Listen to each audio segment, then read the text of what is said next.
Ray Clemence, who's the best goalkeeper in the world. There isn't any doubt about that. That was a supreme save by Clemence. I was brought up in Skegness in Lincolnshire, and I loved my football. I started as a centre forward and then went to left back, and then eventually got thrown in goal, and it was just natural for me. Played at Scunthorpe in the lower divisions. I'd read in the paper that maybe Liverpool and 3 or 4 other clubs were looking at me, but I didn't know. The very last game of the season, who did I see walking across the car park but Bill Shankly? And when Shankly took me down to Melwood and showed me these magnificent training grounds, they were like bowling greens, the pitch. They were just absolutely fantastic. No, I'd never been to Anfield. It was a whole new world for me. Took me down those famous steps, showed me the Kop, which was all standing at 26,000 people, and just said, no, this is just the most magnificent place to play and the best supporters you'll ever play in front of in your life. You know, I came knowing I was going to be number 2, pushing for number 1, and I watched the first team whenever I could and learnt from Tommy Lawrence. When I became a regular was the year that Liverpool got beat by Watford.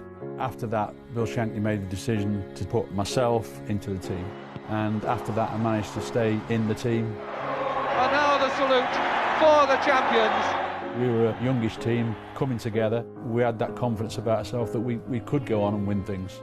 Yeah, the first time of anything is special. We had that belief inside the team that we were the best. It is with great regret that Mr. Shankly wishes to retire from football. And I remember being at home with my parents when this came on the television. Bill Shankly had resigned. Bob just came in and he said, look, we will not be changing anything. We're just going to try and do it better. Good evening from Anfield, where Liverpool meet Saint Etienne, champions of France. I remember looking to my left and seeing people stood on the seats in the Kemlyn Road stand. The noise was deafening, and because of the fans, we thought we can't lose this game. And of course, eventually David Fairclough scored that memorable goal, and then the whole stadium just erupted. The whole stand shaking here at Anfield. And people said, what are your greatest save? Well, it might not be the one when I'm flying to the top corner and tipping it over the bar. It'll be the one that influences the result of the game. And won by the English champions, Liverpool. It was just the most magnificent night. The performance of the season, the trophy of the season. I played with some magnificent defenders. You know, when I first came into the team, I was fortunate enough to play behind Tommy Smith and Ron Yates. And then, of course, Emlyn stepped into the back. And then, of course, we had Phil Thompson. And then Alan Hansen came in. The Scottish Bobby Moore. In 21 home games, we only conceded 4. No matter who you put out against us, wherever it was, we had a chance of winning that game. Real Madrid in white, Liverpool in red. I'd never, before that game, thought about leaving the Liverpool Football Club. Real Madrid, Paris, European Cup final, win it 1-0. It can't get any better than that, can it? I came off the field and I sat in the corner of the dressing room with my paper cup full of champagne, and I just looked around the dressing room.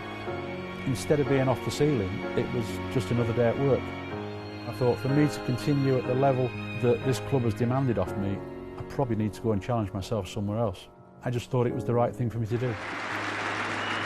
Ray Clemence back at Anfield for the first time with Spurs. We were 1-0 up at half-time. Glenn Hoddle scored a spectacular volley. I came out second half and I ran down to the Kop, and it's probably the most emotional I've ever been in football. I could not believe the adulation I got. And a fantastic reception from the Kop for Ray Clemence, and he responds. I think I've always tried in my life, whatever I've done, to be the best at it. I've not always achieved that, but I've always tried it. And I hope Liverpool fans will remember me for being somebody who was passionate for the football club, is still passionate for the football club. Loved every minute of it, loved the affiliation with the fans. I gave them everything I had.